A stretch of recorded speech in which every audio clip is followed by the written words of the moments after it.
All right, good morning. Today what we're going to look at in business and economy is we're just going to cover some of the basic terminology that we'll need to know and use for the rest of the semester. So we've got to have our starting point. So what we're going to look at are some of the very basics. We're going to look at a couple of concepts, and then we'll take it from the classroom out into the community after we get done with the lesson. So the first thing we want to start with are the concepts of needs versus wants. When we talk about needs, those are the things that you have to survive. Okay? Without these, you can no longer survive. So those are just a few things. You don't need as many things as most people think they need. Needs are simply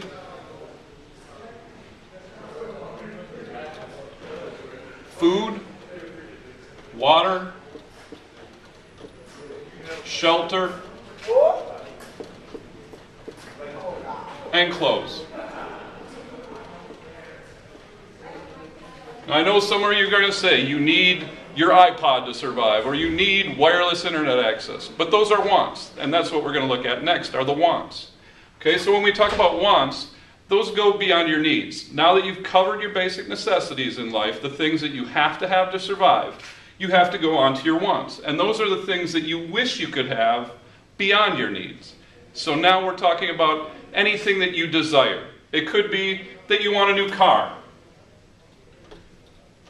It could be that you want a piano. Okay? It could be that you want a new laptop.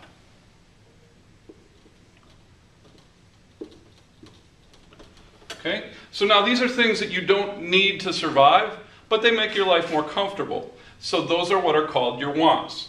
Now when we talk about wants, though, they break down into two main categories.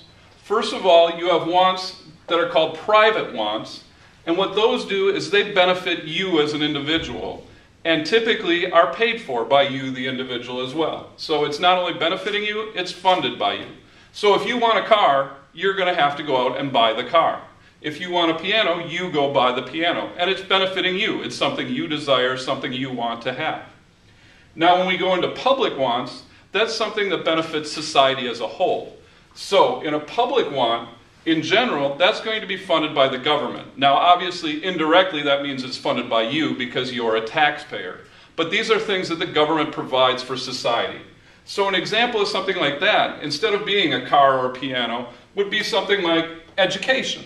Public education is something funded by the government for the betterment of society. Okay? The public roadways, right? Roads are funded by the government. They put that in, and now it benefits you as part of society. Clean drinking water.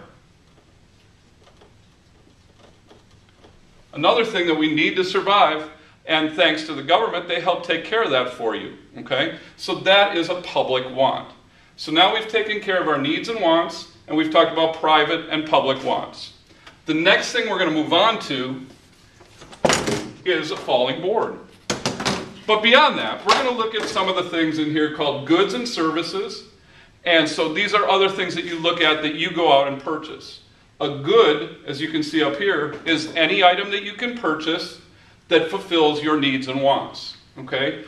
The other thing about goods, as opposed to services, is they're tangible. And what that word means is it can be weighed and measured. Okay? If I want to go out and buy an expo marker, I can weigh and measure an expo marker. It's a good. If I want to go out and buy a board, the board can be weighed and measured. It's a good. Okay? So those would be two examples. I could put down things like a cell phone. That's a good. Like we said before, a piano. That's a good. It's something that I can go out and purchase that can be weighed and measured. Okay? The next thing we have to talk about are services. So if you can go buy goods, but you can also go buy services. And what those are tasks that are performed by people or machines, and it's typically for a fee, you don't get them for free very often, that satisfy your needs and wants. So if we talk about some of the goods we could buy, like a cell phone or piano, an example of a service for a cell phone would just be the cell phone service, the service provider. Okay, so we could put our cell service on there. Whether it's AT&T, Verizon, whoever you use for your service, they service your cell phone. For a piano, it could be a piano lesson. Okay, that would be a service. I have a piano, I don't know how to play it, so I pay somebody to teach me how to play piano. So that would be another service provided. So now that we've covered the basics of needs and wants and goods and services, I want you to reflect and think on a couple of questions for tomorrow. First, how do you obtain the goods and services that fulfill your needs and wants? How do you go out and get these? Where can you find them? What do you have to do to obtain them? And then secondly, what I want you to think about, all of these things have to be created somehow. So what are the resources that go into creating the goods and services that you use on a daily basis? How do they create these? Okay, so those will be your couple of questions to reflect on. I'd like you to come prepared tomorrow with some answers to these for our discussion. And then also tomorrow we'll do a little community walk where we'll look at some of the things in goods, services. We'll look at stores that provide different goods and services. And we'll also look at stores that provide for your needs and wants.